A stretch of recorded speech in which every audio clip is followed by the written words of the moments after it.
you will hear the same politicians them come and say, tell you what, we have a drought problem. Can you imagine that? You have rainfall in a few months, then you have droughts in a few months. What kind of madness is this? Jam Fam family, the Jam Fam family, yeah.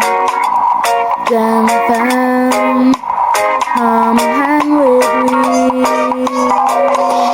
Hello, Wagwan. Big up yourself, whether you're there yard or you're there abroad. Welcome back to another episode of Life with the Jam Fams. And on today's episode, we're going to talk about Jamaica's utilities woes. So we're going to focus primarily on three types of utilities. So the fourth one that we're not going to spend a lot of time talking about is gas. So cooking gas, and that's because cooking gas is easily accessible and affordable for the greater part, and not everybody use cooking gas. Some people use charcoal or other forms of fuel to be able to cook at home, and so that is not something that is commonly talked about as a problem in Jamaica. And so I'm going to focus on the other three, and the first one I'm going to talk about is the water. So Jamaica is a very young country, and so therefore a lot of its infrastructure and its industries are things that it's working on growing and developing. And of course some things are going faster than others. Although everything is going, some are happening faster than others. And for the water, there has been a lot of things that has happened to increase the capacity of water that can be provided. However, population is also growing, and the demands for water is also growing. And so there needs to be a balance to be able to meet all of those needs. Not everyone is connected to the National Water Commission system. There are people who are off the grid where it comes to water, and so they do their own water harvesting in their own communities, especially some people in more rural communities. They tend to have their own water catchment facilities and do their own water harvesting. And it would be something for more people in suburbs and subdivisions and even metropolitan areas to consider and do more. And more developments are providing those facilities on site so that they can help with the strain that is on the National Water Commission for their residents. We're installing rainwater harvesting because we believe in building the resilience and the climate efficacy of the agency. The rainwater harvesting will be used to irrigate the nursery as well as for some domestic purposes. We anticipate that the return on investment will be between 2 to 4 years. We anticipate savings of about 40% on our water bills. So one of the things that we find happening with the water is that the water pressure sometimes, some days, tend to be low, whilst on other days you have normal water pressure. And people tend to know which days those are going to be for their area. And so the thing about that though is that people who don't do water harvesting and are connected to NWC tend to have tanks that they store water in, and that water is coming from the National Water Commission supply. And so what you tend to have, or they have a combination of both. And so what tends to happen is, even though the pressures go low on certain days, people are collecting it on the days when it's high in anticipation for the fact that it's going to go low. And that in itself also sort of negates some of the work that the NWC is doing, because we are collecting the water and storing it because we don't want water to cut off and we don't have any. So, and of course some homes have their own pumps that they use for the days when the water pressure is low, as well as to pump their own water that they harvested and store. So that's sort of a problem. In terms of the water leakage, I know in the UK if you see the water then you know where to call, and you report that. I'm not sure what the process is here in Jamaica, because that also will help to reduce how much water is lost due to leakages and things like that. Recently I watched the news and I saw some heavy rainfall in Jamaica. And people, you and I know this, that almost every year we get heavy rainfall. And people, you see the politicians them saying, hey, guess what? There's heavy rainfall and there's landslide here and there. And people, I guarantee you people, by around July, August, people, you will hear the same politicians them come and say, tell you what, we have a drought problem. Can you imagine that? You have rainfall in a few months, then you have droughts in a few months. What kind of madness is this? The fact of the matter is that I do agree with the video that you saw at the very beginning that we need to have more storage facilities to store water, whether it's by water harvesting or it's from water runoff from the roads and things like that during the rainy season, or just designated places where the water is going to be caught as a reservoir that can then be treated, and all of which can then be treated and then placed back into the National Water Commission supply. So that's definitely something that needs to be considered. In terms of investment, I know that there are monies earmarked for investment in the western coast water supply, and I'm going to include a video here because I know Thorpe had done some talks about it, and I'm going to give you a review of that here now. And so let's hop into it. So this was on May 29th. This was last week. $24 billion water project government tackles problem in Western Jamaica. And this was in the Jamaica Observer, written by Alicia Smith, senior staff reporter for the Observer. The government is embarking on a $24.8 billion project that, when completed, should provide significant relief to water supply problems being experienced by Jamaicans in the western section of the island. Prime Minister Andrew Holness, in a statement to Parliament on Tuesday, said that the Western Water Resilience Program will see the installation and replacement of two major pipelines from Martha Brae Water Treatment Plant in Trelawney to Terminal Reservoir in St. James, and the Great River Water Treatment Plant in St. James to Negril, Westmoreland.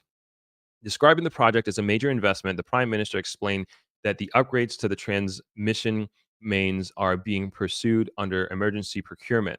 The pre-engineering phase of this project has commenced at a cost of $32 million. This will last 6 weeks. During that period, the National Water Commission, NWC, in collaboration with the Ministry of Finance, will complete the necessary technical and administrative work to facilitate the deployment of $160 million or $24.8 billion Jamaican for the installation and replacement of these two pipelines, said Holness. He explained that these pipelines between Martha Brae in Trelawney and the Terminal Reservoir in St. James, which were installed in 1982, have completed their useful life, and the material used to build them can no longer stand up, as demonstrated by the recurrent leaks. The next area that I'm going to talk about is electricity. Now, electricity is another monopoly. It's run by JPS, and before, the JPS was a Jamaican company, and it's been sold bit by bit, and now Jamaica only own a small percentage of it, and so it's foreign owned. And we also know that for JPS to provide us with electricity, the major part of it is from oil, and so they have to import those oil. And so our amount of money that we pay to them is going to be dependent on a set of factors. One of the factors is going to be the exchange rate. Another is going to be the cost of the barrel of oil. And then another, which I don't think people think about as often, is going to be the usage within your circuit, and not just your usage in your house. So the usage in our house is going to be a factor, but also the usage in the circuit that we are in. So if we are in a certain section on the grid, the usage in that section on the grid is going to be paid for by all the people on the grid. And so if people are on the grid who are not legitimately paying for their electricity, it means that they are not paying, but the other people on the grid who legitimately pays for their electricity will be paying for that person's usage. So all of these things factors into the overall cost of the electricity. Now, there are lots of schemes that are happening to try and reduce that cost and the dependency on oil. So, for example, the Jamaica Public Service also runs a hydro plant. They have one in Magati, St. Elizabeth, and I'm going to show you a little video of that here. Fire Reed has gone to visit it. Take a stop with me, my people. So right now, I'm in Magati, St. Elizabeth, at a JPS hydro dam. So enjoy the tour through Jamaican vibes. Fire Reed.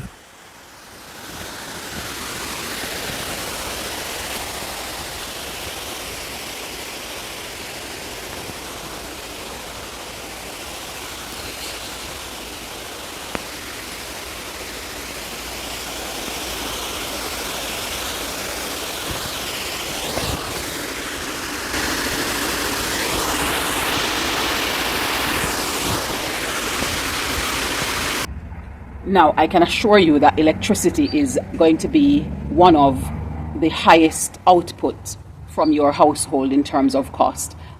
If other than a mortgage, if you have one, or your monthly shopping, electricity is going to be the next big thing. And so it's something that concerns a lot of Jamaicans, and they want to find alternatives. One of such alternative is solar power. I'm going to share with you now somebody that the Del Pratt family saw, who put together, and he did this just as a hobby, not as a business, and he's managed to set up his own solar system that powers his house and his electric car, and I'm going to show you a video of that here.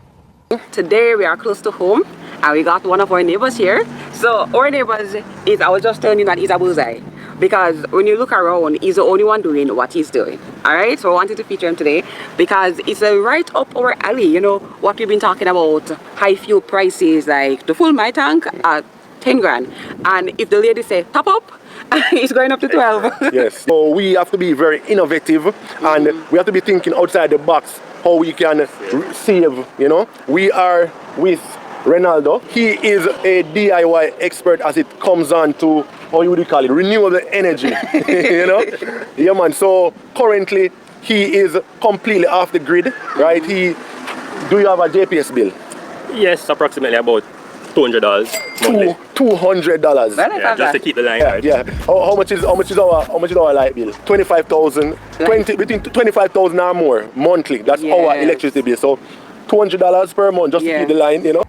Be mindful that there are also companies where you can work with them to set up solar systems in your household should you want to do so. There are also some options for you to set up different wind turbines that can be put in the house area without a sore eye in terms of the way in which it looks. That can also be used on homes. And all of these together help to reduce the cost. There is also Wington Wind Farm in Manchester, and there are also other wind farms across the country. However, this is one in Manchester, and I'm going to show you a video of that here. Wigton Wind Farm 2 has expanded commercial renewable electricity generating capacity. This further investment in wind energy is saving Jamaica foreign exchange by helping to reduce the dependence on imported oil for energy. The sale of the generated electricity at an appropriate rate can sustain a viable business. So really and truly, there are people who are looking at different ways in order to provide the electric we need in order to run the country, and to do so at an economic rate, because they are looking at what problems exist and looking at ways in which they can solve those problems. And so it's my hope that as we go through, these will become more available to homeowners, and so that they can tap into it, whether this is that these are supplied to the current grid, or these and sold to JPS, who then pass it on to us, or other electric companies crop up who probably provide it along the same grid. But it means then that there will be a little bit more competitiveness in the pricing, and therefore consumers will hopefully benefit from that.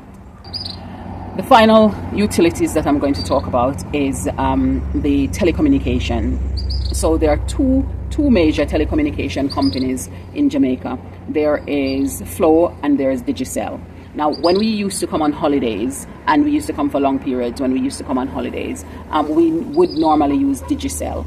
And for the greater part, Digicel would work perfectly fine, even in the very natural habitat of Portland, and with lots of different trees and all of that we have in such a beautiful, almost looking like it's untouched part of the country. And it would still work perfectly fine there. We would still have the Wi-Fi internet to be able to use, and our network would work perfectly fine. And we used to use Digicel then. Now we are here, we use Flow. And we have the same facilities with Flow. And so we can talk more about Flow than we can about Digicel. But one thing I know that they have in common is the fact that they both holding people to ransom who have pay-as-you-go, to be constantly topping up those pay-as-you-go in order to retain their phone numbers, which is very different to what it would be like in the UK and Europe, because you would get to access. One of the other things that I find as well is the free calls.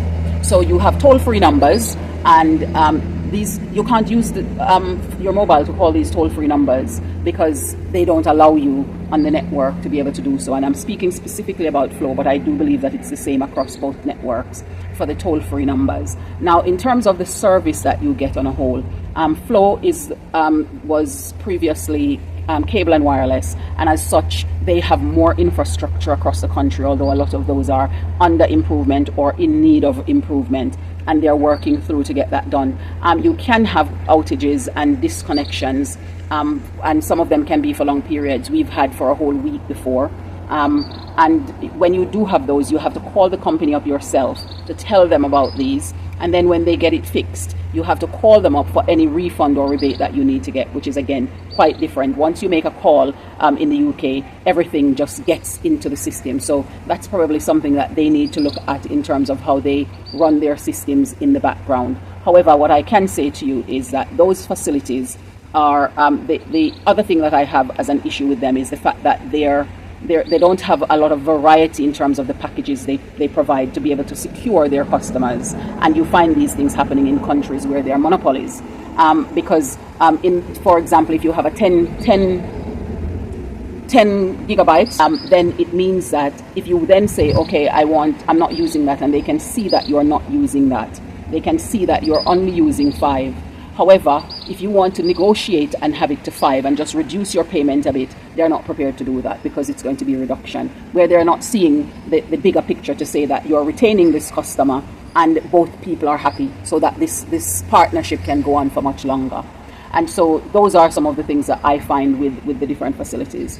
And so it's my hope that in the future some of these things can be repaired. But in general, you do get to use the networks, and some of these telecommunication companies have other packages that includes TV and things like those that can be accessed and utilized. Ketchup. Is that something exciting? So this is the piece nugget. I was looking forward to that waffle fries.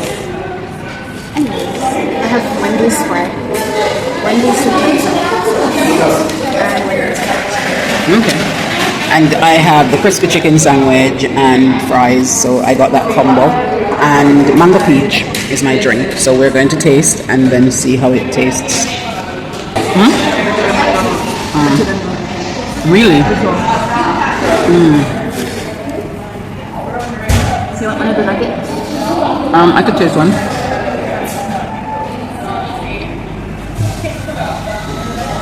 Thank you. Have you tasted it already? And it's real chicken. Yeah. McDonald's has nothing on this. This is going to be my go-to meal. That's fine. So, do you like the fries? It's okay. I would have preferred the waffle fries. Okay. But they stopped doing it. So when you can bring your waffle fries back.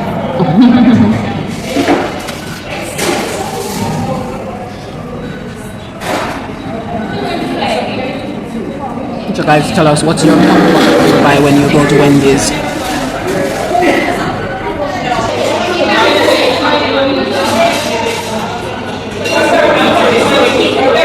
patty in the burger is real chicken. Can I taste it? Yeah, you can.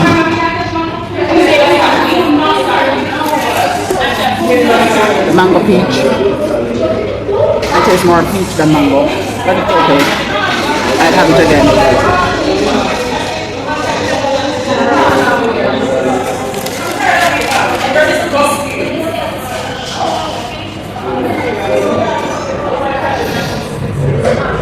People say quite a few things about these providers. However, we also need to look at what is actually happening, and so that our statements that we're making are more informed. Hopefully this has helped you if you are thinking about what is being provided here in Jamaica and how it all works, and that it will benefit you if you're planning on returning. Bye for now, and we'll see you in the next video.